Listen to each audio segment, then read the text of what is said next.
I don't believe in reparations. I don't. Good. Next. Well, then you don't believe in the black community.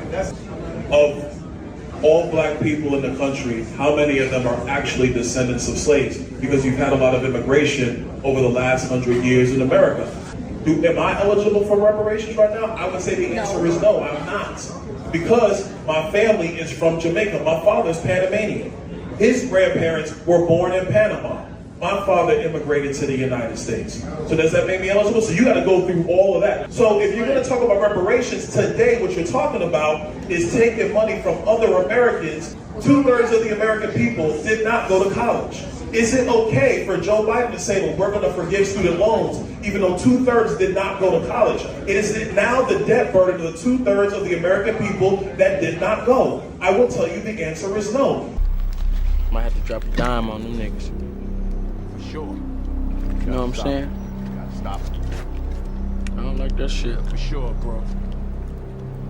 I don't like that shit. All right, y'all, we back with another video, man. Y'all know how we do. Always pushing health, wealth, and a better understanding of self. So check this out. In this video, we going over James Fishback and Byron Donald have been kind of competing with each other. Now, James Fishback has been going viral for calling Byron Donald a slave. Completely honest of what Byron Donalds is. Byron Donalds is a Tether. He is not an American descendant. Wait a minute, James. How do you know the term tether? He is a Tether. He is not an American descendant of slaves. So when Byron Donalds cries like he has over the last couple of weeks because I call him a slave to AIPAC, a slave to corporate interest, a slave to the pro-immigration lobby that has hurt every race of Americans, but has also hurt Black Americans who disproportionately work in food, hospitality, leisure, and customer service. He is in no position, has no right to be complaining about me calling him a slave when he has absolutely no direct descendant of slavery in his family. He's from Panama. He's from Belize. His dad's from Jamaica. Irrelevant. He's saying that he's a slave to the higher ups. And y'all know on this channel, we talk a lot about how the higher ups uses black people to try to push their agenda. We see it with like Officer Tatum. We see it definitely on the left and the Democrat side. On the right side, they both do it. And we got a white dude that called us out. Now, Tariq Nasheed actually co-signed this dude, said this is who he voting for. I ain't gonna go that far. I don't know what he, his principles or what he stand for, but I am gonna go over what he is saying, and I'm gonna go over what Byron Donald is saying. Make sure y'all subscribe to the channel, hit that like button, push me on the algorithm.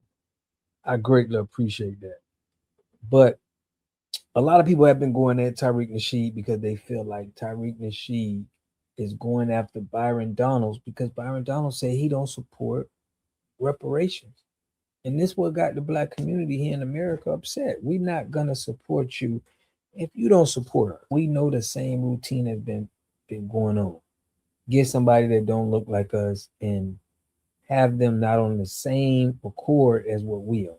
So I'm gonna play 2 clips from these guys. I want to know what y'all think. Okay, a lot of people are saying like this guy is coming at Byron Donald's racist. And it's like on the left. People that's on the left that's saying this, but I want to definitely get what y'all take on this. But I'm gonna let you we're gonna hear Fishback and we're gonna hear Byron Donald. Let's get it. Well, what's going to make me successful in Florida is meeting with voters where Byron Donalds won't meet them. DEI stands for didn't earn it. If he doesn't want to go out and meet with voters like I am, whether they're in Mariana or Miami, Pahokee or Pensacola, then he does not deserve to be the next governor of Florida. Floridians deserve a choice. And I want to go out there and earn the trust of the people of my state, a state that my family has known since my great-grandfather had came here and ran a small hotel in Fort Lauderdale Beach. Now, hearing that, right, and we know Byron Donald, he got family from Jamaica, Panama, outside the country. But I would rather we use the talent that we have on this land because we seeing a lot of treason that's going on in the government in the United States with people from outside the country. So I think this is good points he hitting on. But now I want you to take a listen to Byron Donald, and I want y'all to let me know how y'all feel. What decision am I going to make? Am I just going to go with what everybody else is saying, or am I going to stand on what I think is right? And there are times where when you stand on what you think is right, you're going to stand alone. And that's okay, because What it does, number one, it demonstrates to you personally, like I have the strength to go my own way if that's what's required. Two, I believe it actually builds the respect from your colleagues because when your colleagues understand that you're always willing to work with them, you're always willing to try to find a solution. You want to make sure the best product hits the desk in the House or in the Senate. But when it's time to make a decision, I'm going to make a decision, whether you like it or not. If you could kind of tune out all the noise and speak directly to the American people, what truth would you like them to know about? Now, first, he's saying if you could speak directly to the American people. This is why we feel like we need our people that's from our lineage speaking like that, because they weren't here. They don't have the same mentality as we got. So even asking him this question, let me let him answer it. But it's like, how can you, with someone with immigrant parents, who you are and where you think this country should go? I'm a very simple and straightforward person. Like, I don't get too high. I don't get too low. I think the future of the country is fantastic as long as the American voter really examines the political decisions that are being made versus the emotional actions that are being made. And those are two different things. There's a lot of emotional actions happening in Washington, D.C. What, in this town? Oh, yeah. just a handful. Just a handful. Just a handful. Right. My hope is that the voters see through that stuff and actually see, number one, people who just want to do the right thing on behalf of their communities, on behalf of their state, on behalf of the country. Yeah. Two, the American people are going to have to decide which way they want this thing to go.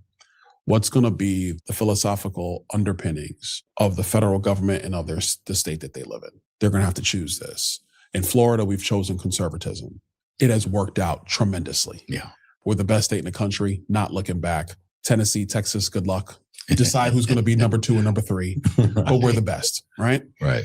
The choice of democratic socialism or small d democratic policy is not working for California. It's not working for Illinois. It's not working for New York. And the way we know it's not working is because of Milton Friedman's rule on the movement of feet. Milton Friedman said, you can judge the public policy of a jurisdiction by how many people move from there and how many people move to there. And if you have the right mix of policies and political culture and culture writ large, people will choose those areas. That's why people are choosing Florida. You have a wonderful family. You're a person who embraces family and faith as a core part of everything you are and everything you do. So you had a decision to make, right? And it wasn't just a political decision. It was a personal decision to pursue a race for governor in Florida. All right, late last week, President Trump endorsed Congressman Byron Donald for governor of my free state of Florida. After a lot of prayer, a lot of thoughts with my family and my friends, I'm here to announce my candidacy to be the next governor of the great state of Florida. We've had a great governor. Ron DeSantis has done a tremendous job for our state. But now the job is to keep the best state in the country as the best state in the country. And so that's going to be the mission at hand. And I'm excited to announce my candidacy with you tonight. How difficult was that decision to arrive at? Was there a moment of clarity when you knew and your family knew this was the right time and the right way to go at it? It was a decision like kind of born out over time. Okay. Look, here's the deal. In politics, you want to talk about bluntness? Let's be blunt. Everybody in politics has a plan. The truth is none of those plans really work because politics is much more about timing than it is about talent. Yeah. Now we're going to stop him there. Now he just said politics, everybody got a plan, and we got to make sure we pay attention to when he say that, because he's been, a lot of his constituents is saying that this guy is getting foreign money. And that's what we see with a lot of our politicians that's not, that is, like a first generation immigrant. They're more acceptance of foreign money. A lot of Americans right now was like, look, we don't want no foreign aid. We don't want no money going out. We want to make sure we take care of home first. And I just feel like somebody that has, immigrant background, they don't feel like this. They feel like anybody can come to America, get jobs, and we should just be a place where it's opportunity for everybody. And we give out our money to other people, but when it comes to us, you know, we get treated like, you know, a dog in the street. That's not happening no more. And I feel like Byron Donald, the people who he's going up against, they know that he is getting sponsorship. He raised like 31 million. He's being backed by Trump.